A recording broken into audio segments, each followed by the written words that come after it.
ऐसी इनकी दिनचर्या होती है और तैयारी के दौरान क्या क्या समस्याएं आती हैं। समस्याएं कहना स्ट्रगल से कम नहीं है। इस कमरे की साइज देख सकते हैं, मेरे दोनों हाथ के बराबर ही है समझो। और इस प्रकार से इस कमरे का रेंट, तमाम प्रकार की वो जानकारी होगी कि आखिरकार क्या है। और जैसे मैं इसको लेट के ही बताता हूँ। और थोड़ा सा ये देखिए, इतने में लेट सकते हैं आप आराम से। अब मेरे पूरा कवर नहीं होगा, ये बेड डला है, ये इस कोई जगह नहीं है इसकी। और इसका रेंट, रेंट की बात करें, ऐसे कमरों का रेंट 8,000 भी है, 10,000 भी है और 12,000 भी रेंट है। आखिरकार इस कमरे का रेंट क्या है, पूरी जानकारी इस वीडियो के माध्यम से देंगे। और 1 बजे मैं आया हूँ कमरे पर, बस इतना ही जानने की एस्पिरेंट कैसे रहते हैं, क्या नींद आती है या नहीं आती है। 1 बजे भी ये पढ़ रहे थे। तो ये भाई अपनी तैयारी में लगे हुए हैं और 1 बजे भी पढ़ रहे हैं। यूपीएससी एस्पिरेंट के रूम पर आए हैं। ये वही एरिया है जिसके बारे में हम लगातार चर्चा करते आए हैं। आखिरकार मुखर्जी नगर में एस्पिरेंट किस प्रकार से रहते हैं, जैसे मैंने बताया, अभी मैं लेट के भी बताया था, इस छोटे से कमरे में कैसे गुजर बसर करते हैं एस्पिरेंट। आखिरकार कैसी इनकी दिनचर्या होती है और तैयारी के दौरान क्या क्या समस्याएं आती हैं। समस्याएं कहना स्ट्रगल से कम नहीं है। स्ट्रगल एक एस्पिरेंट के अंदर बहुत ज़्यादा होता है, खासकर यूपीएससी। और आज इनके साथ हम बात करने वाले हैं, अभी फ़िलहाल में क्या कर रहे हैं और क्या माहौल है। हाँ जी, क्या है आपका परिचय और आप क्या कहना चाहेंगे? मैं अपना परिचय देने से पहले मैं कुछ चंद लाइनें कहना चाहता हूँ। जी। अभी तो असली मंजिल पाना बाकी है, अभी तो इरादों का इम्तहान बाकी है, अभी तौली है मुट्ठी भर ज़मीन, अभी तौलना आसमान बाकी है। वाह। मेरा नाम अनिल कुमार है और मैं उत्तर प्रदेश के ज़िला एटा से बिलोंग करता हूँ। अच्छा, जी। अनिल कुमार जी। जी। अच्छा, ये बताओ कि रात के अभी 12 बज रहे हैं और मेरा उद्देश्य यही था कि रात में किसी न किसी एस्पिरेंट के कमरे पर जाकर आखिरकार करते क्या है। तो मैं जैसे ही आया यहाँ पे तो ये पढ़ रहे थे। और रात है दिन है, इसमें कोई मतलब महत्व नहीं रखते हैं कि क्या है। बस एस्पिरेंट के लिए अपने टारगेट को रखकर वो अपनी तैयारी करते रहते हैं। आप कभी ये बताइए, कभी डिमोटिवेट नहीं हुए हैं? और जैसे एस्पिरेंट यहाँ पे आते हैं, तैयारी करते हैं, बहुत सारी चीज़ें देखने को मिलती हैं, क्या देखिए, कहेंगे? जो डिमोटिवेट की आपने बात कही, जी। ये बहुत नॉर्मल है। जी। तैयारी के दौरान ये जो तैयारी है, जैसे जी। मैं यूपीएससी की तैयारी कर रहा हूँ, जी।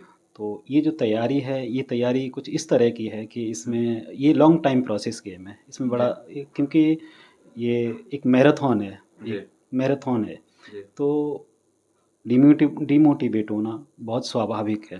हाँ हाँ। हर दूसरे तीसरे दिन हाँ हम भी डिमोटिवेट होते हैं, हाँ। लेकिन खुद को मोटिवेट करना होता है कि हाँ नहीं, हाँ। हमें करना ही है, एनी हम्म। हाउ करना ही है। अच्छा अच्छा, तो ये सब चीज़ें हाँ, होती होती रहती रहती है। हैं। अच्छा, आप बताओ, शुरुआती दौर में आप आए तो आने से पहले क्या करते थे और क्या आपका एजुकेशनल बैकग्राउंड था? जी।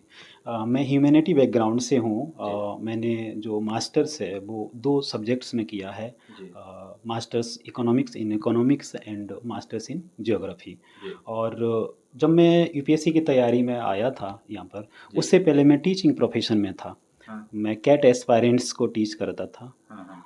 तो कैट एस्पायरेंट्स को मैंने 4 से 5 साल कानपुर में मैं पढ़ाता था। अच्छा, जी। कानपुर में पढ़ाते रहे। जी, जी। फिर आपके मन में ऐसा क्या उठा कि आप इस लाइन में आ गए, बिल्कुल हट के? क्या ऐसा लगा आपको? यूपीएससी का तो मैं बहुत पहले ही सोचा था कि यूपीएससी की तैयारी करूँगा, हम्म। बट सोच रहा था कि थोड़ा फाइनेंशियल स्टेबल हो जाऊँ। जी। तो कुछ ऐसी सर्कमस्टेंसेस थी तो जिसकी वजह से मैं जॉब करना पड़ा। हम्म। तो मैं टीचिंग फील्ड में चला गया, तो वहाँ हम्म। से थोड़ा सा इकोनॉमिकली थोड़ा स्टेबल हुआ, उसके बाद फिर दिल्ली में आ गया। अच्छा। क्योंकि दिल्ली में क्योंकि यूपीएससी है एक लंबा, मैंने बताया कि मैराथन की तरह है कि जी। कितना टाइम लग जाए कोई भरोसा नहीं है, कुछ नहीं कह सकते यहाँ पर। हम्म। तो फिर टीचिंग करी, फिर उसके बाद यहाँ पर आ गए। जी। अच्छा, जब आए यहाँ पे मुखर्जी नगर, जी। तो मैं साल तो नहीं पूछना चाहूँगा, कि बताना चाहे तो बता भी सकते हैं कब आए।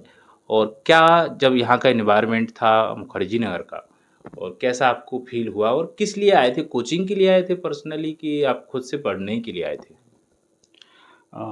मैं यहाँ पर आया तो कोचिंग के लिए ही था जी। कि दिल्ली में जाके क्लासेस करूँगा, और जी। तो उस समय अच्छा था, काफ़ी अच्छा माहौल था। और काफ़ी अच्छा बहुत यहाँ पर जब आया तो एक अंदर एक यहाँ का जो एनवायरनमेंट है काफ़ी अच्छा लगा। सभी एक कॉम्पिटिटिव स्पिरिट दिखी हमें। सभी लोग अपना लाइब्रेरी में पढ़ते हैं, तो वहाँ पर मैं भी लाइब्रेरी करता हूँ।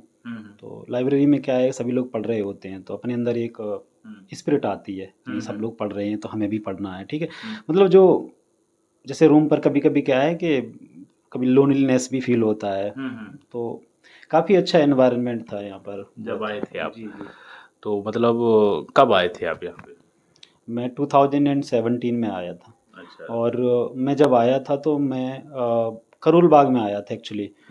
मैंने जो तैयारी स्टार्ट करी थी वो इंग्लिश मीडियम से करी थी। अच्छा। उस समय कुछ हालात ऐसे थे, मुखर्जी नगर में आया, यहाँ पर यहाँ जो बहुत सारे सीनियर्स थे उनसे बात करी।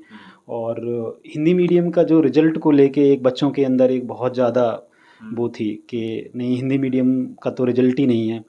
तो वैसे मैं हिंदी मीडियम से ही था, फिर मैंने आके यहाँ पर इंग्लिश मीडियम में क्लास करी करोल बाग, राजेंद्र नगर।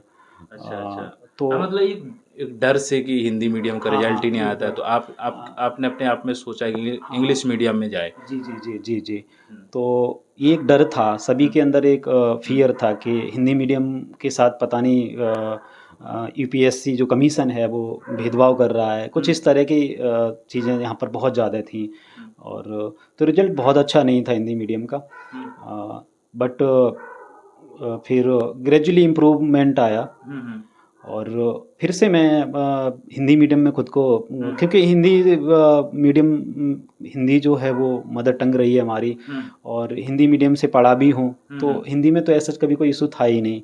हिंदी चाहे लिखने में हो, बोलने में, बट इंग्लिश में हमें बहुत वर्क करना पड़ा। और एक जो नेचुरल फ्लो है, लाइक लिखने में, आंसर राइटिंग करने में, ऐसे वगैरह लिखने में, वो कभी नहीं आया।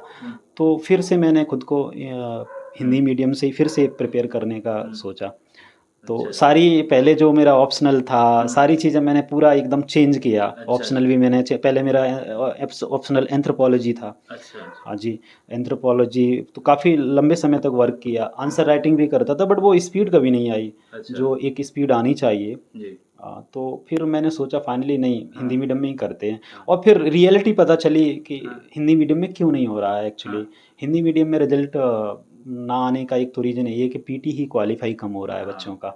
पीटी में जैसे सी सेट पार्ट है, कहीं ना कहीं सी सेट में भी बच्चों को इशू रहता है।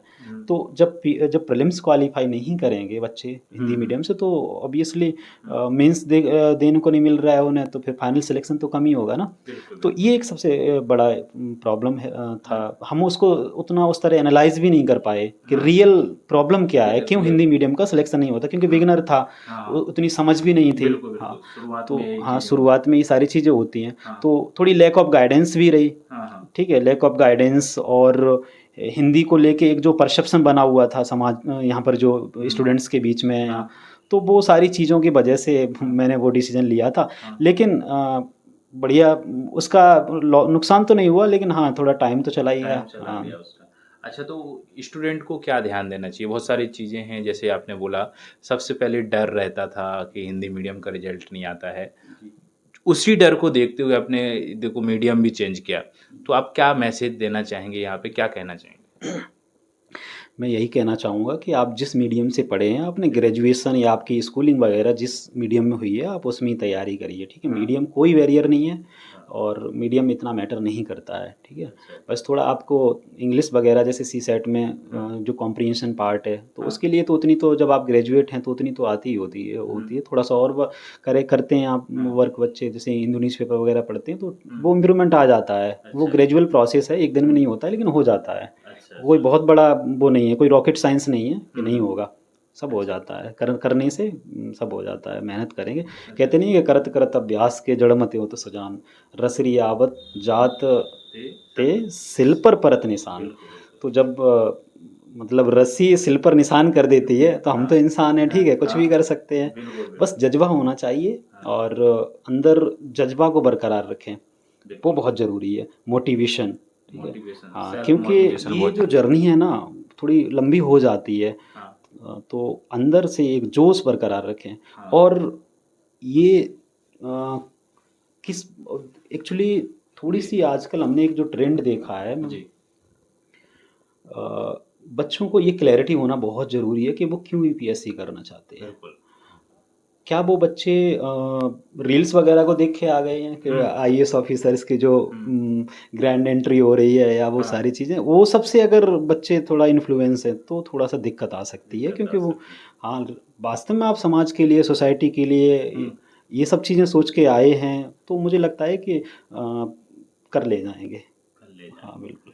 अच्छा, सवाल भी एक और है कि बच्चे जब आते हैं तो जब ये छोटे छोटे कमरे, जैसे शुरुआत में ही मैंने बता दिए, इन छोटे छोटे कमरों का क्या रेंट रहता है और क्या यहाँ के जो लैंडलॉर्ड हैं इनके क्या व्यवहार रहते हैं छात्रों के साथ? जैसे मैं अपने रूम की बात करूँ तो मेरा ये रूम 6000 का है, ठीक है। हाँ, इतना 6,000। छोटा सा रूम? हाँ, उसके बाद बिजली का हो गया, बिजली पानी वगैरह। क्या बिजली का यूनिट लेते हैं? बिजली का 10 रुपये यूनिट है। 10 रुपये? 10 रुपये यूनिट। देख रहे हैं दिल्ली का ही है 10 रुपये यूनिट, जबकि यहाँ तो फ्री किए हुए हैं 200 यूनिट तक का। हाँ, मैं भी यही सोचता हूँ, केजरीवाल जी ने फ्री कर दिया है, लेकिन क्यों लेते हैं ये, हम भी कहते हैं भाई क्यों ले रहे हो, ठीक है, लेते हैं, यहाँ पर कोई कुछ नहीं। बच्चों का तो एक्सप्लॉयटेशन है, ये चीज़ हमने खुद देखी है, कोऑपरेटिव नहीं है एक्चुअली। सब तो नहीं है, मतलब कुछ अच्छे भी हैं लैंडलॉर्ड्स पर, कुछ जो प्रॉपर्टी ओनर हैं अच्छे भी हैं, लेकिन मोर और लेस देखा जाए तो बच्चों का एक्सप्लॉयटेशन तो है। बच्चे सफ़र कर रहे हैं बहुत ज़्यादा। बच्चे मिजरेबल कंडीशन में रहते हैं यहाँ पर, हमने देखा है। जो केबिन वगैरह के छोटे छोटे केबिन बना रखे हैं, उनमें रहते हैं बच्चे। तो केबिन का भी भाई, केबिन का भी बहुत अच्छा खासा चार्ज करते हैं, जबकि केबिन में क्या है, मतलब केबिन में मतलब प्लाई लगा के उसको पार्टीशन कर देना, इसी कमरे को दो कर देना, 2 बेड कर देना। इवन बच्चे किचन में भी रहते हैं, उसका भी अच्छा खासा वसूलते हैं। तो प्रॉब्लम तो है, बच्चे तो सफ़र कर रहे हैं, ठीक है। और अभी यहाँ पर जो करोल बाग में घटना हुई, 20 मिनट में बच्चे डूब के मर गए, ठीक है। सोचिए आप, बच्चे 20 मिनट में डूब के मर रहे हैं, आप समझिए ना। मतलब हम दिल्ली में रह रहे हैं, दिल्ली भारत की राजधानी है, उसमें बच्चे 20 मिनट में डूब के मर जा रहे हैं, तो कहीं ना कहीं प्रशासन और यहाँ के जो प्रॉपर्टी ओनर हैं, कहीं ना कहीं वो कितने लापरवाह हैं, कहीं ना कहीं स्टूडेंट को लेके वो कंसर्न तो नहीं है, ये तो स्पष्ट होता ही है। और सरकार की भी मैं थोड़ी बात करना चाहूँगा, मैं, क्योंकि सरकार जैसे 18% जो जीएसटी चार्ज करती है, कोचिंग वाले जो 18% जीएसटी चार्ज करते हैं, तो इससे ये स्पष्ट होता है कि सरकार का भी, जो भी सरकारें हैं उनका एजुकेशन की तरफ ध्यान नहीं है, वो उनकी प्रायोरिटी लिस्ट में नहीं है। प्रायोरिटी लिस्ट में होता तो क्यों 18% चार्ज करते, ये सब वसूला किससे जाता है, सोचिए आप, स्टूडेंट ही तो बस पे करते हैं ना, वो 18% लेंगे तो कई स्तरों पे कमी है यहाँ मतलब पर। शिक्षा में भी 80% जीएसटी हाँ, दी जा रही वही है, तो ये तो 18%, 18%, हाँ, तो 18%। सोचिए, हाँ, तो ये तो बहुत ठीक नहीं है, मतलब कम होना चाहिए। मतलब ये अभी यहाँ का एनवायरनमेंट ऐसा बना हुआ है, जो चीज़ें आपने बताई हैं यहाँ पे। अच्छा, शुरुआत में कैसा था यह माहौल? जैसे ऑनेस्टली स्पीकिंग, शुरुआत में मुझे बहुत अच्छा लगा था यहाँ पर, और चीज़ें थोड़ी ठीक थी कंपैरेटिवली। अब चीज़ें थोड़ी बिगड़ गई हैं। क्या शुरुआत में बच्चे कम थे क्या यहाँ? नहीं, बच्चे तो कम कभी नहीं थे, बच्चे, लेकिन थोड़े, मुझे ऐसा लगता है पर्सनली कि थोड़ा क्राउडेड तो हुआ है। मुखर्जी नगर ओवर क्राउडेड लगता है हमें, ठीक है। शायद इसका एक रीज़न ये भी है कि बच्चे तैयारी करने आते हैं और जिस रेशियो में आते हैं उस रेशियो में जाते भी नहीं हैं, ये भी एक फैक्टर है। तो ओवर क्राउडेड तो है, मे बी इस वजह से भी ये डिमांड सप्लाई का जो पूरी इकोनॉमिक्स है स्टूडेंट पे लगा देते हैं कि भाई डिमांड है तो जब रेट तो बढ़ेंगे ही, ठीक है। तो इसमें जैसे रेंट वगैरह का भी यहाँ बहुत ज़्यादा इस प्रोटेस्ट बच्चों ने करे थे, करते आए हैं बच्चों का एक्सप्लॉयटेशन तो लंबे समय से ही है। तो रेंट रेगुलेशन तो मुझे लगता है कि जब तक गवर्नमेंट, जो सरकारें हैं, वो उनका इंटरवेंशन नहीं होगा, वो कोई स्टेप नहीं लेंगी, कोई रेगुलेटरी बॉडी नहीं बनाएंगी, तब तक मुझे नहीं लगता है।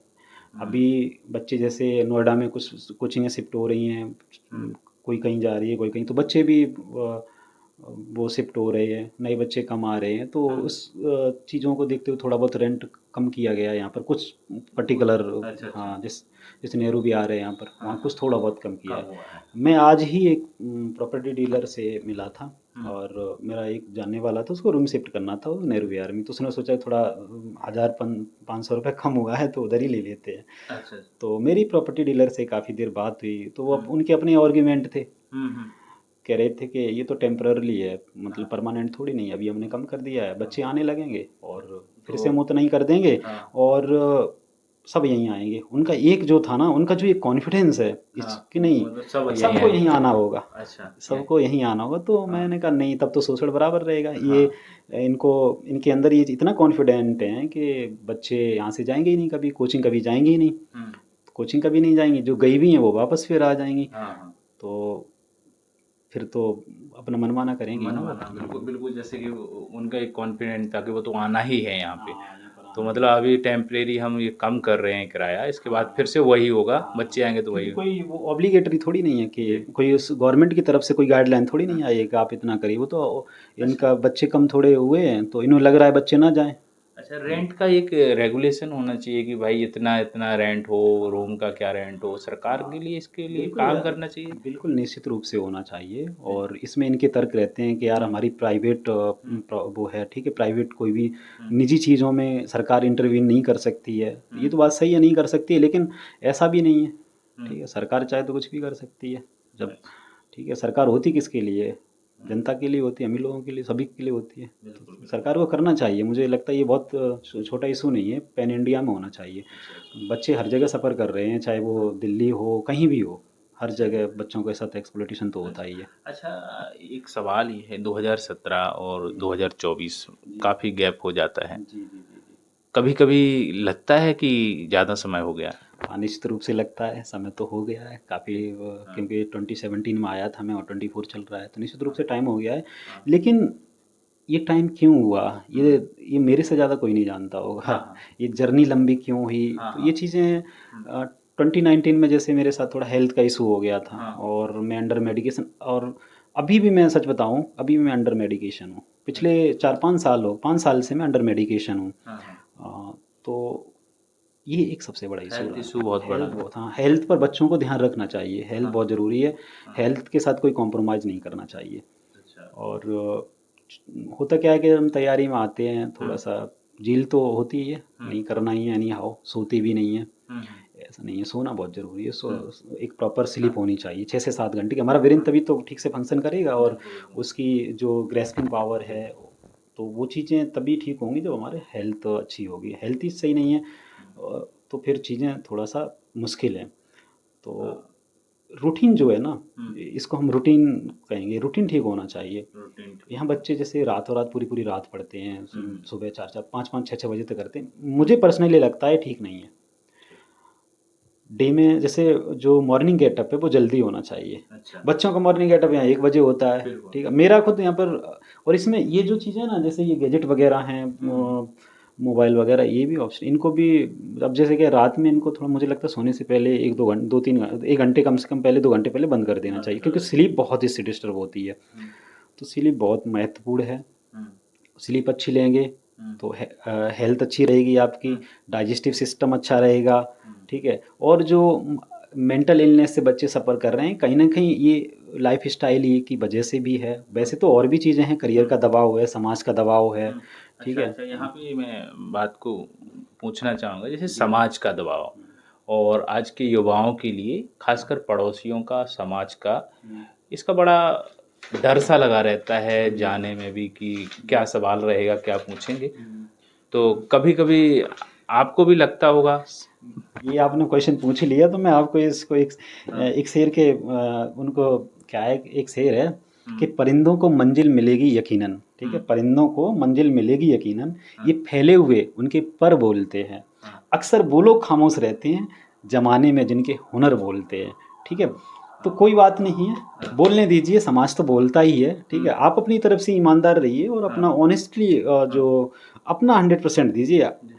आप समाज कुछ इतना भी बोले, लेकिन आप अगर ईमानदार हैं, आप अपना 100% दे रहे हैं, जी। आपको लगता नहीं मैं तो ठीक हूँ अपनी हाँ। जगह, हम्म तो कोई दिक्कत नहीं है। हम्म आप हाँ, दिक्कत तब है जब आप कुछ कर नहीं, आप भी अपने साथ ईमानदार नहीं हो, तब दिक्कत है। बोलने दीजिए, समाज तो बोलता ही है, एक दिन उनको पता चल ही जाएगा। जी। अगर आप ईमानदारी पूर्वक अपना जो भी गोल है उसको अचीव, मतलब डेली बढ़िया से मेहनत करेंगे, हाँ, तो कोई दिक्कत वाली बात नहीं है। हाँ, समाज तो बोलता ही है, जब सिलेक्शन होगा तो सबको हाँ, पता चल जाएगा, ठीक है। हाँ, तो ये तो सब चीज़ें हाँ, सफलता ही गूंज मचा देगी, हाँ, और तो इसका हमें वही करना है, हाँ, मेहनत। तो उसमें एक चीज़ और है कि ढोल नहीं पीटना चाहिए। हुँ, तैयारी करने आओ, चुपचाप करो, ठीक है। अपने हुँ, 2-4 दोस्तों को बताओ जो बहुत खास हैं, हुँ, फैमिली मेंबर्स को पता, इवन फैमिली मेंबर्स को भी बोल देना चाहिए कि नहीं, किसी को मत बताओ, हुँ, ठीक।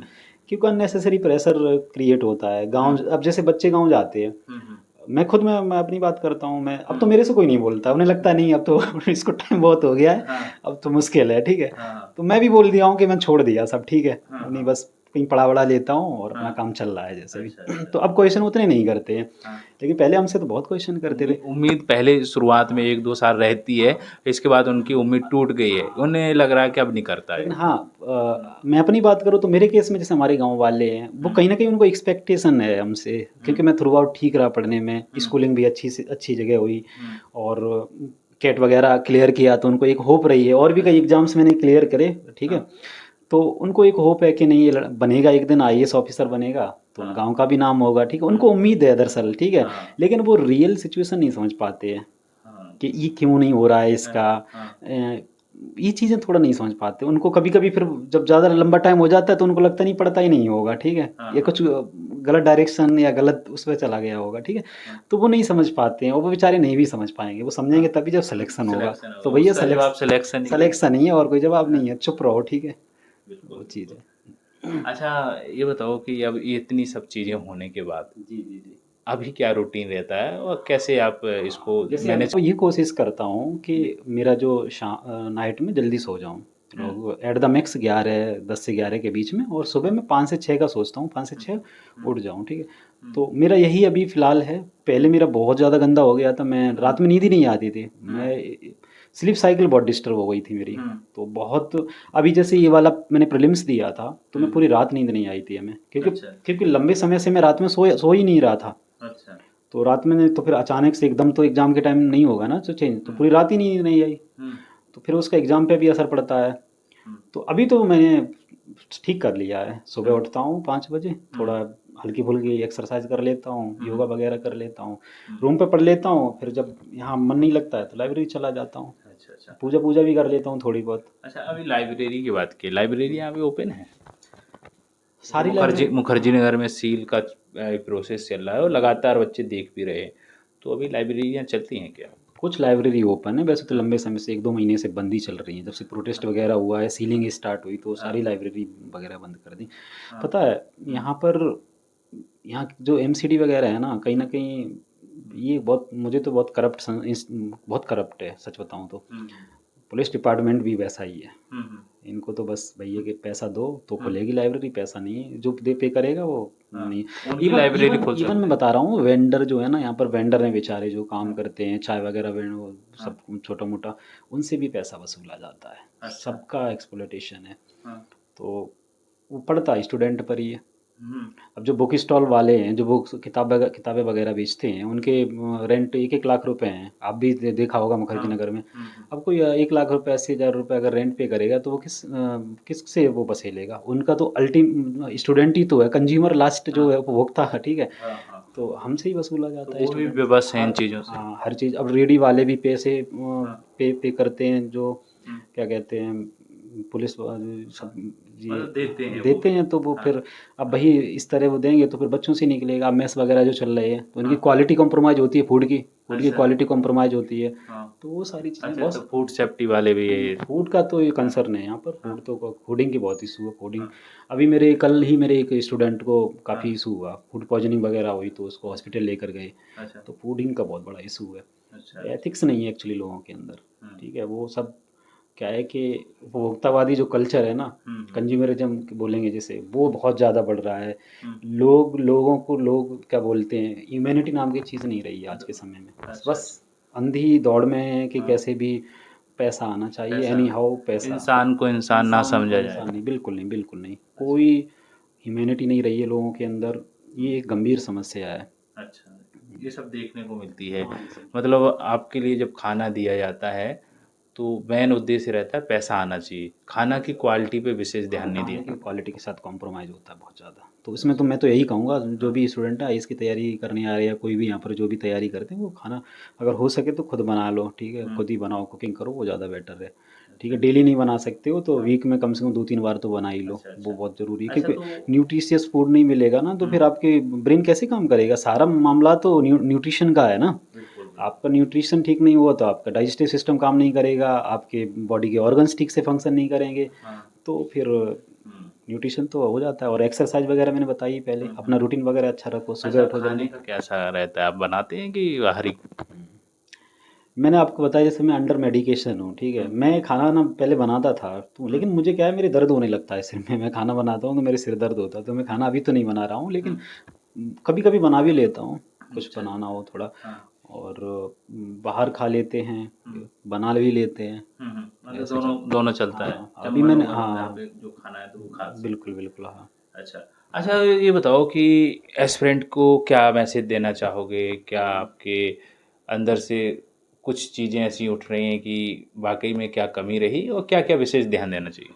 हाँ, विशेष ध्यान की अगर बात करें तो जैसे बच्चे जब यहाँ तैयारी करने आते हैं, और ख़ासकर मैं यूपीएससी पर ही बात करते हैं, क्योंकि यूपीएससी की तैयारी मैं कर रहा हूँ तो उस पर ही बात करेंगे। हुँ।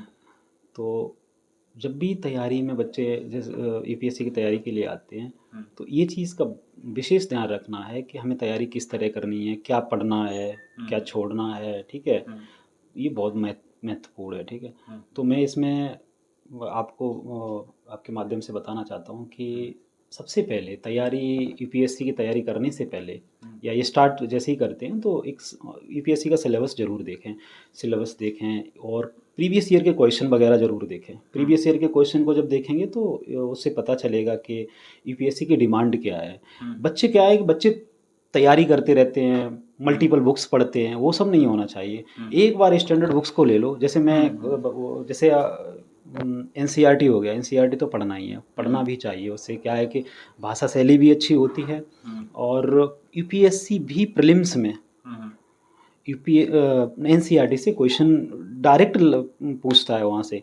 मैक्सिमम क्वेश्चन प्रीलिम्स में एनसीईआरटी से पूछे जाते हैं, लेकिन बच्चे स्किप करते हैं। वो सोचते हैं क्लास 6 की बुक है, इससे क्यों ही पूछेगा यूपीएससी, यूपीएससी तो इतना बड़ा एग्जाम है, क्लास 6 से क्यों पूछेगा, लेकिन पूछता है। ये चीज़ समझ लीजिए अभी भी। तो एनसीईआरटी अच्छे से कर लो, और ख़ासकर हिस्ट्री है, पॉलिटी की, जैसे और कॉन्स्टिट्यूशन है 11th क्लास की, ज्योग्राफी 6 to 12th कर लो। एनसीईआरटी तो करना ही करना है। मैं ट्यूशन भी पढ़ाता हूँ, ठीक है? और कुछ मेरे एक फ्रेंड है, वो भी मुझे सपोर्ट करते हैं, फैमिली वाले भी सपोर्ट करते हैं, तो इस तरह मैनेज हो जाता है। अच्छा, अच्छा। जी अच्छा, आपके जो फ्रेंड है वो हर महीने आपको हाँ, सपोर्ट कर मंथली वो सपोर्ट करते हैं, पेरेंट्स भी सपोर्ट करते हैं। अच्छा, अच्छा। हाँ अच्छा, पेरेंट्स तो हमारे नेचुरल है, वो करते ही हैं। जी जी जी। लेकिन ऐसे दोस्त हो पाना, जैसे कि आप रेगुलर दे रहे हैं वो, तो क्या उम्मीद आपसे उम्मीद ही होगी तभी इतना वो इस मामले में बहुत सौभाग्यशाली हूँ, बहुत लकी हूँ कि मेरे बहुत अच्छे दोस्त हैं, जी। और काफ़ी मेरे साथ तो हर तरह मेरे साथ खड़े रहते हैं मेरे दोस्त। और मेरे जैसे मेरे जो दोस्त हैं मैं उनका नाम भी लेना चाहूँगा, प्रवीण शेरावत, काफ़ी पुराने दोस्त हैं मेरे, और हर परिस्थिति में मेरा वो साथ देते हैं। और यही एक मोटिवेशन है, और एक अंदर रहता है कि नहीं करना है या नहीं हो, क्योंकि जो सबकी एक्सपेक्टेशन है, उन्होंने जो मेरे से जो एक मेरे अंदर कि हाँ ये कर सकता है, तो मुझे भी लगता है नहीं करना चाहिए। अच्छा, अच्छा। जी, मैं एक्चुअली जब तैयारी में यहाँ पर आया, तो जब आया था तो कोचिंग के लिए ही आया था, एक्चुअली कोचिंग करने ही आया था। तो कोचिंग मैंने ज्वाइन करी यहाँ पर, तो उस समय मेरा जो मीडियम था वो इंग्लिश मीडियम था, मैंने इंग्लिश मीडियम में तैयारी करी थी। तो हिंदी मीडियम को लेके थोड़ा सा बहुत ज़्यादा नेगेटिव परसेप्शन था कि हिंदी मीडियम में यूपीएससी जो है ना, वो कहीं ना कहीं यूपीएससी के स्तर पे ही डिस्क्रिमिनेशन है, और इंग्लिश मीडियम वाले बच्चों को प्रायोरिटी दी जा रही है। लेकिन धीरे धीरे जब तैयारी तो इंग्लिश मीडियम में करी, इंग्लिश की कोचिंग वगैरह करी, फिर उसके बाद धीरे धीरे समझ आ गया कि नहीं, एक्चुअली जो प्रॉब्लम है वो स्टूडेंट के स्तर पर ही है, स्टूडेंट और कोचिंग दोनों ही स्तर पर प्रॉब्लम है। तो क्योंकि बच्चे जब प्रीलिम्स ही हिंदी मीडियम में कम क्वालिफाई कर रहे हैं तो निश्चित रूप से फाइनल सिलेक्शन तो कम ही होगा। कम ही होगा तो उस समय सिलेक्शन रेट बहुत कम था हिंदी मीडियम से, तो एक पैनिक जैसी सिचुएशन थी। तो फिर सभी हमारे सारे दोस्तों ने भी, बहुत सारे दोस्त थे, उन्होंने भी इंग्लिश मीडियम में कन्वर्ट किया। लेकिन कभी वो एक जो हमारी जो मदर टंग है, हमने जिसमें पढ़ाई करी है, वो एक नेचुरल फ्लो कभी नहीं आया। अच्छा अच्छा। तो फिर से हमने सोचा नहीं, अपना मीडियम ही ठीक है। अच्छा, और फिर से हिंदी मीडियम में ही तैयारी हिंदी कर रहे मीडियम में हैं। आप ऑप्शनल वगैरह भी सब चेंज किया। अच्छा, पहले वो- एंथ्रोपोलॉजी ऑप्शनल से किया था, हाँ हाँ। राइट। अब सारी चीज़ें पूरी एक नई रणनीति के साथ कर रहे अच्छा, हैं। आप क्या ऑप्शनल ले लिया? इस समय हिंदी लिटरेचर मेरा हिंदी ऑप्शनल है। लिटरेचर। हाँ जी। अच्छा, तो क्या मैसेज रहेगा स्टूडेंट के लिए, क्या कहना चाहेंगे जो इन चीज़ों के भ्रम में है कि मीडियम का बहुत बड़ा इशू आ जाता है यूपीएससी के साथ में, हिंदी और इंग्लिश का? तो आप क्या मैसेज रहेगा, आपने क्या सीखा है और इससे? इस समय तो नहीं है मीडियम को लेके, क्योंकि जब मैं उस समय तैयारी में आया था तो थोड़ा सा मटेरियल को लेके इशू था। बट अभी आज के समय में ऐसा नहीं है। आज के समय में तो सारे बुक्स मटेरियल जो भी है ना, वो सब अवेलेबल हैं। हिंदी में भी अच्छी अच्छी बुक्स हैं और ऐसा कोई इशू नहीं है अब। अच्छा अच्छा। हाँ, हिंदी में भी अगर बच्चे करना चाहते हैं तो कर भी रहे हैं और कर सकते हैं। अच्छा अच्छा। तो क्या क्या बुक्स मटेरियल होना चाहिए यूपीएससी एस्पिरेंट के पास? बुक्स की अगर बात करें तो बुक्स चुनना बहुत चुनौतीपूर्ण होता है। जी। चुनौतीपूर्ण क्या, जब गाइडेंस नहीं होती है तो बच्चे थोड़ा सा कुछ भी पढ़ लेते हैं। रैंडमली कुछ भी नहीं पढ़ना है, एक प्लान बना के और क्या फॉलो करना है, किस सब्जेक्ट के लिए क्या पढ़ना है। ठीक है। यूपीएससी कहाँ से ज़्यादा क्वेश्चन पूछता है, जैसे एनसीईआरटी का बहुत ज़्यादा वेटेज है। प्रीलिम्स में बहुत सारे क्वेश्चन वहाँ से डायरेक्टली पूछे जाते हैं, तो एनसीईआरटी को तो स्किप करना ही नहीं है। और बहुत सारी मल्टीपल बुक्स नहीं पढ़नी है। ये नहीं कि एक सब्जेक्ट की बहुत सारी बुक्स पढ़ रहे हैं, वो कहीं ना कहीं घातक हो सकता है। अच्छा। तो लिमिटेड सोर्स रखें और मल्टीपल टाइम पढ़ें, रिवीजन करें, लिखें, यही ज़रूरी है। अच्छा अच्छा। प्रैक्टिस जो प्रीवियस ईयर्स हैं उनको एनालाइज करें, प्रीवियस ईयर के क्वेश्चंस हैं प्रीलिम्स और मेंस दोनों के, और मॉक टेस्ट दें। तो जितना मॉक टेस्ट देंगे, प्रीलिम्स प्रीवियस ईयर्स क्वेश्चंस को लगाएंगे, तो उतना ही कहना चाहिए क्या बोलते हैं उसको, चीज़ें बेटर होंगी। चीज़ें बेटर होंगी, अच्छा कर पाएंगे। हाँ, तो एक यूपीएससी ओरिएंटेड तैयारी जब करेंगे ना, एग्ज़ाम ओरिएंटेड जब तैयारी करेंगे, एग्ज़ाम की डिमांड के हिसाब से तैयारी करेंगे, तो निश्चित रूप से सफल होंगे।